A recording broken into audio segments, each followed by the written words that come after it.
Hey guys, no.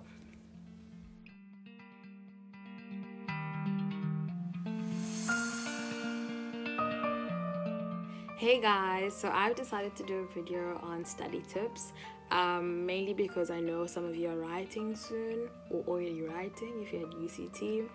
So the video is slightly late, but rather late than never. Also, there's still November exams and like maybe next year. So you can always keep coming back to this video and like watching it. I don't mind at all.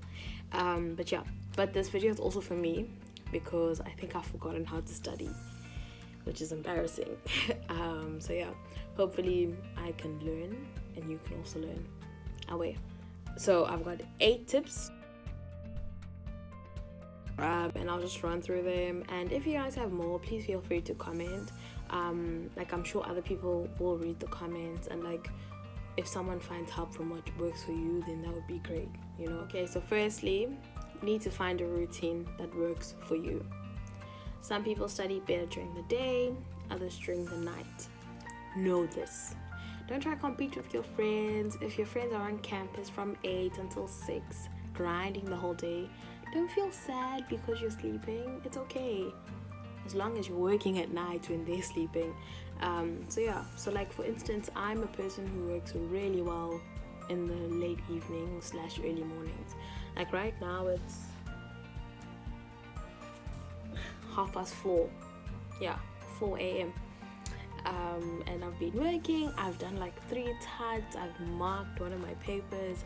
I'm on a roll. And during the day, I know I would not have been able to do this, mainly because I have like quite a lot of distractions. My phone is like always going off, make a lot of noise. People are inconsiderate. People want to come chat. It's like, it's a lot. And with that, you need to also find like a place that works for you. Usually, I like working in the library, but I've stopped because a lot of people would approach me to come say hi. Like I know it wasn't like to disturb me. They were just being like respectful, like they'd come and like greet me, but I found that it was like really distracting, and I'd always have to take like a 5-minute break just to talk to the person and catch up. And like, no offense, but I know too many people to be taking 5-minute breaks njalo. I've learned how to study in my room. It's been a long road because like whenever I'm in my room I just want to sleep, I've forced myself to actually like work. Number 2, once you found your routine, switch it up. So if you like studying in your room, it's warm, kune heater, you have access to like your laptop, access to your fridge, kumnandi. Go to a place where none of those things exist, because in the exam you won't have all of those luxuries, and then it'll be like such a shock to your system that you have to sit in a cold chair at a cold desk in a cold venue, and suddenly your body doesn't know how to react. So you don't want to like just wait. You don't want to be in a situation where you're not doing well in your exam based on the environment, not because you don't know the work. Number 3, practice under time pressure. Like this is so important, especially because most people never finish their papers, and it's because when we're doing our TADs, like we do them over such a long space of time. Like some people do their TADs over like the whole day, and like that's not good, because obviously if you have the whole day to think about something, you're gonna get it right. Like there's 70% chance that you'll get it right. But then when you have to come up with the answer in 2 hours, then yashuba. Then suddenly you're walking 30 and it's like, oh my gosh, but I know the stuff. Yeah, you do, but when it's over like the whole day. So like I always say, that varsity isn't about like how smart you are. It's about how well you can manage your time. Because honestly, you can be the smartest person on earth, but like if we show you time management, then you're fucked, and that's just varsity as a whole. Varsity as a whole is just about time management and learning how to balance, and like it's not about working hard, it's about working smart. And that's something that I've had to learn, and I've learned it quite late, unfortunately, but nonetheless I've learned it. Number 4, you need to mark your attempts. So if you've done a tutorial or you've done a past paper, you actually need to mark it so you can see where you're going wrong and you can like fix those problem areas, because there's no point in doing like 500 tuts but you're not marking them because you don't know where you're going wrong. You could be carrying on your mistake like throughout all your tuts, and you'll do the same thing in your test, and then like it's just like a pointless exercise if you're going to do your tut and not mark it. Also, you get to see how the examiners like the work to be done. So like you get to see like your layout, if they want it in the table, like how to set out your workings. That's very important, because when someone's marking your paper, you need to make sure they're enjoying it. Well, not enjoying it, because I don't think anyone will enjoy it, but like don't make it hard for them. Don't make them not want to read all of your workings because of balagabi and you've got like 500 workings, you know, like even in order. And I have like a policy that I've had like since first year, where I'm like, if there's no memo, I'm not doing the tut or the past paper, because there's no point. Like,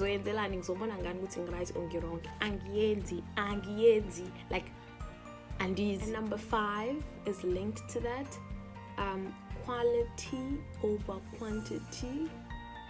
So the quality of your tutorial, the quality of your work is more important than the number of tuts you've done. So if you plan on doing 500 tuts but you're just gonna bulldoze through them, rather don't. Rather just do 1 or 2 and do them properly and mark them properly and actually learn like principles behind it. Some people want to do all of their tuts just so they can say they've done all of them, but then, you know, like the mark doesn't show. And I always say that like varsities will always give you like too much work than you can handle. Like, I've never done all my tuts ever, and I don't think I ever will. There's literally no way. Because every course thinks you only study that course, so it's as if your life revolves around the one course. So look, you've got 6, 7, 8 courses. How are you going to do all that work? So yeah, you need to prioritize and do like 1 but do it properly, instead of like doing 3 but like warope. Number 6, you need to let people know that you're studying. So like your loved ones, especially family and friends that are like away from you, let them know that you're studying and you're busy, so you won't be as active on like your social media, because some people don't understand like that you're in exam season, or they don't know, and you don't want to seem rude by not responding, but also you don't want to spend too much of your time responding to messages because you're coddling people's emotions. Let them know, I'm busy, so I won't be available unless if it's an emergency. Simple. Number 7, this is my favorite one, and it just so happens that 7 is also my lucky number. Such a smart girl putting these two together. Anyways, number 7, snacks. Snacks are so important. Like, you need food. Obviously you need to like have proper food, but snacks fuel you when you're studying. They keep me going, definitely. And if you want to be on like my good side during exams, get me snacks. And also fruit. I love fruit. Like, I'll always have snacks, and that's probably why I gained so much weight during exam season. Like, it sucks because when I go home, then I'm like a ball, and everyone's like, oh my gosh, why are you so fat? And it's like, I just had exams, so you know. But like, I'd rather be fat and pass than be like still fat but not as fat and like not pass. I don't know if that makes sense. Also make sure that you are getting like enough water, enough like veggies, like proper food, because then you're going to vomit, then you're just going to be sick. And when you're going into your paper, make sure you have like 2 or 3 sweets in your pocket or at your table, so that you can like pop them in your mouth when like your brain is starting to fizzle out. And finally, number 8, breathe. Breathe. You can do this.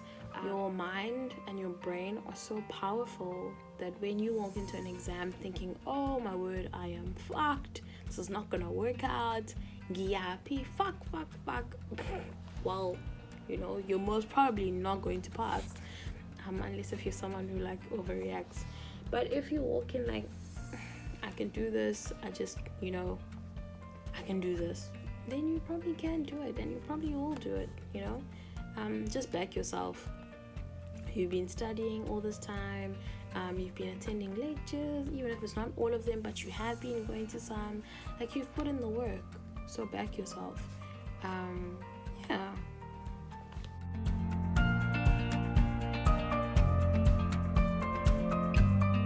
I started losing my voice at like the end, but that's because I've got the flu. Anyways, guys, that's all I have. I hope you guys found something useful. If you didn't, then okay, that's fine. If you did, that's fine as well. But yeah, I hope you guys enjoyed, and yeah, see you later.